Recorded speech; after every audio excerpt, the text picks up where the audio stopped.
Welcome to The Explainer. Today, we're diving into a real heavy hitter, a master of the human psyche, Fyodor Dostoevsky. And we're going to get into one of his most challenging and honestly one of his most terrifying ideas. When you read a Dostoevsky novel, it's like plunging headfirst into a fever dream. His world is so intense, so psychologically raw that he's even been called the Shakespeare of the asylum. It's so chaotic that even his own characters start to look around and wonder, wait, is it just me, or has the whole world gone completely insane? I mean, his characters are always just teetering on the edge, right? They're suffering from brain fever. They've got this wild look in their eyes. They'll pull you into a corner and unload their entire life philosophy on you, make these shocking confessions, and just generally cause a huge scene.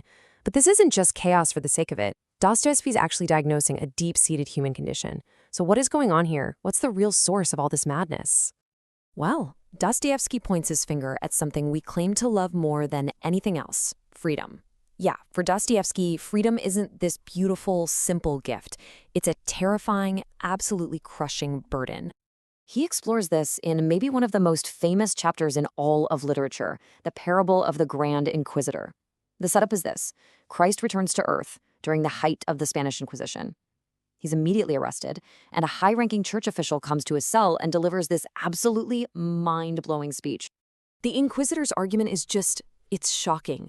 He tells Christ that giving humanity free choice was a huge mistake, because he says what people actually crave isn't the terrifying weight of freedom. What they really want is security, certainty. They want someone to tell them what to do. He says people will gladly trade their freedom for three things. First, miracle. They want proof so they don't have to doubt. Second, mystery. They want to feel like they're part of some grand cosmic plan they don't have to figure out themselves. And third, authority. They want someone else to tell them what's right and wrong. Anything to be relieved of the terrifying responsibility of choosing for themselves. Okay, so this struggle with freedom isn't just some abstract philosophical debate. In Dostoevsky's world, you see it manifest as this all-out rebellion against logic itself.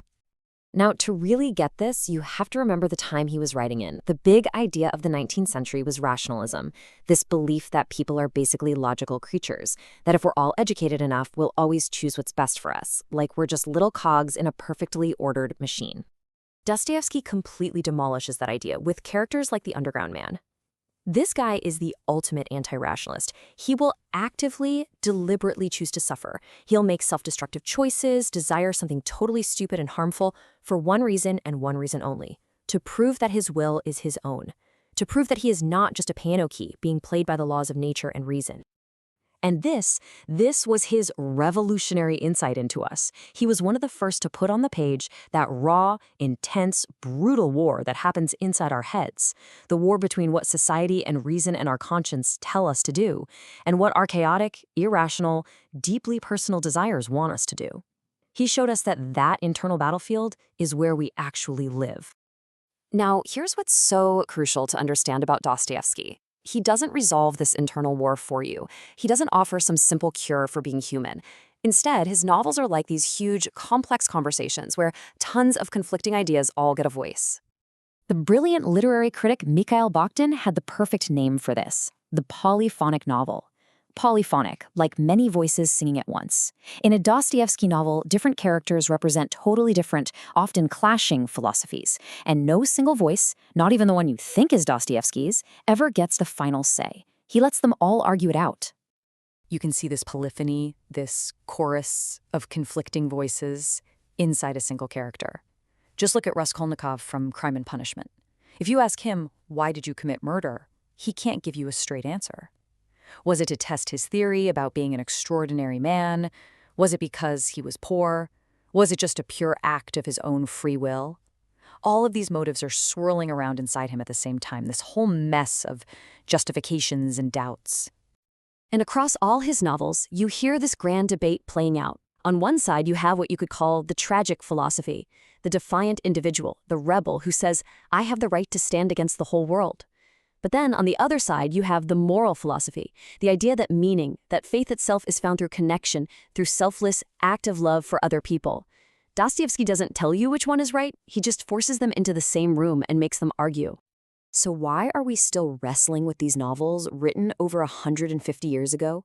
It's because Dostoevsky's diagnosis of the human condition has turned out to be, well, terrifyingly timeless. It feels like he could have written it yesterday. Think about it. His characters' problems are our problems. That search for meaning when all the old certainties have crumbled away. The battle between what we want for ourselves and what society expects of us. That desperate, sometimes painful quest to live a real, genuine life. That's our story. Dostoevsky understood something really profound, something the philosopher Rousseau famously said. When we throw off our old chains, things like rigid social rules or religious dogma, we don't always just run freely into the light. Dostoevsky shows that, crushed by the sheer weight of all that freedom, we often immediately start forging brand new chains for ourselves. I mean, the Grand Inquisitor's argument is alive and well today. We get overwhelmed by endless choice, by the burden of creating our own meaning. And so what do? We trade that terrifying freedom for the comfort of a rigid ideology, or for the simple spoon-fed narratives we get on social media, or for the mindless distraction of just buying more stuff. We are constantly looking for new authorities to just take the weight off. And so in the end, Dostoevsky doesn't give us an easy answer. He never does. He just presents the diagnosis, stages the great debate, and then he leaves us with the most profound, the most unsettling question of all. A question that is more relevant today than it has ever been. What will you do with it?